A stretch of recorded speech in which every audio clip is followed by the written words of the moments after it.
سال کی بچی سے بیاہ کر کے 9 سال میں you having sex with her. This same prophet Muhammad نے بولنا شروع کر دوں میں. یہ دشمنان اسلام کہتے ہیں کہ یہ ہوس پرستی تھی، نفسانی خواہشات کا غلبہ تھا. نعوذ باللہ. کیسے جواب دیں گے آپ؟ حضرات، اس سلسلے میں دشمنوں نے جو بھی کہا، جتنا بھی کہا، سب کا ایک ہی جواب ہے، اور وہ جواب ام المومنین خدیجہ رضی اللہ عنہا سے آپ کا جو نکاح ہوا، بس اس پہ غور کر لیجئے. پیارے نبی کی پاک دامنی، آپ کا اعلیٰ کردار، آپ کے اعلیٰ اخلاق اور آپ کی باطن کی صفائی واضح ہو جائے گی. وہ کیسے؟ آپ کو معلوم ہے مائی خدیجہ رضی اللہ عنہا جو آپ کی پہلی بیوی تھی نبی کریم صلی اللہ علیہ وسلم کی، ہم سب جانتے ہیں خدیجہ رضی اللہ عنہا بیوہ تھی آپ صلی اللہ علیہ وسلم کی جبکہ پہلی شادی. جو پیغمبر، جو رسول اپنی پہلی نکاح، پہلی شادی کے لیے ایک بیوہ عورت کا انتخاب کرے، ایسے پیغمبر کو نعوذ باللہ شہوت پرستی کا الزام دینا کتنا بڑا انصاف کا خون ہے. اور دوسری بات ہم سب جانتے ہیں، خدیجہ رضی اللہ عنہ ایک تو بیوہ تھی، دوسرا مسئلہ یہ ہم سب جانتے ہیں کہ عمر میں بھی کافی فرق تھا. نبی کریم صلی اللہ علیہ وسلم کی عمر 25 سال کی تھی اور خدیجہ رضی اللہ عنہ عمر میں آپ سے 15 سال بڑی تھی، وہ 40 سال کی تھی. اللہ اکبر. عموماً ہوتا یہ ہے کہ لڑکے کی عمر بڑی، لڑکی کی کم ہوتی ہے. یہاں پیارے نبی کا پہلا نکاح جس بیوہ خاتون سے ہو رہا ہے وہ عمر میں آپ سے 15 سال بڑی ہیں.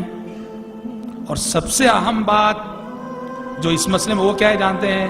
سب سے اہم بات یہ ہے اور یہی اصل جواب ہے کہ جب تک خدیجہ رضی اللہ عنہا زندہ رہیں پیارے نبی نے کوئی دوسرا نکاح، کوئی دوسری شادی نہیں کی. اور آپ کو معلوم ہے کہ خدیجہ رضی اللہ عنہا کا جب انتقال ہوا پیارے نبی کی عمر کیا تھی؟ نکاح ہوا تو پیارے نبی 25 سال کے تھے اور خدیجہ رضی اللہ عنہا کا جب انتقال ہوا تو پیارے نبی کی عمر تھی 53 سال، 50 پر 3 سال. کیا مطلب؟ پوری جوانی پیارے نبی نے ایک بیوہ عورت کے ساتھ گزار دی، ایک بیوہ بیوی کے ساتھ گزار دی. دیکھیے سبحان اللہ، پوری جوانی ہی تو ہوتی ہے، خواہشات کا مرحلہ، نفس کے غلبے کا جوانی ہوتی ہے.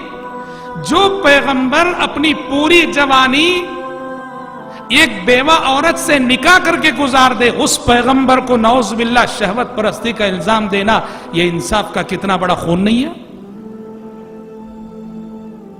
اب سوال یہ پیدا ہوتا ہے اگر 50 پر 3 سال تک پیارے نبی کی صرف ایک ہی بیوی تھی تو باقی زندگی میں جو 10 شادیاں ہوئی وہ کیوں اور اس کا پس منظر کیا؟ ہاں یہ جاننے کی بات ہے. یاد رکھیے باقیہ جو 10 شادیاں ہوئی آپ صلی اللہ علیہ وسلم کی بڑے پاکیزہ مقاصد کے لیے، بڑے اعلیٰ مقاصد کے لیے، جس سے آپ صلی اللہ علیہ وسلم کے کریمانہ اخلاق معلوم ہوتے ہیں. 3 یا 4 اہم مقاصد ہیں. 53 سال کے بعد جو آپ نے نکاح کیے، شادیاں کی، ان کے پیچھے بہت ہی عظیم مقاصد تھے. مجھے یاد پڑتا ہے سعودی عرب میں جامعہ اسلامیہ مدینہ منورہ میں جب میں پڑھ رہا تھا، ایک کتاب میں نے پڑھی تھی جو وزارت الشؤون الاسلامیہ سے چھپی تھی. اس کتاب میں ایک ڈیبیٹ ہوا تھا، ڈیبیٹ کی تفصیلات تھی، مناظرہ ہوا تھا مسلمانوں اور کرسچنوں کے درمیان، اور ڈیبیٹ کا ٹاپک یہی تھا پیارے نبی کی 11 شادیاں. اور اس ڈیبیٹ اور اس مناظرے کا رزلٹ یہ نکلا تھا کہ ڈیبیٹ اور مناظرے کے بعد جو کرسچن مناظر تھے وہ مسلمان ہو گئے تھے، پیارے نبی کی اعلیٰ اخلاق کے قائل ہو گئے تھے.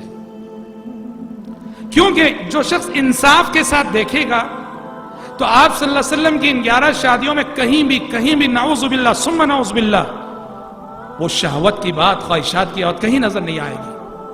رب اشرح لي صدري ويسر لي أمري واحلل عقدة من لساني يفقه قولي.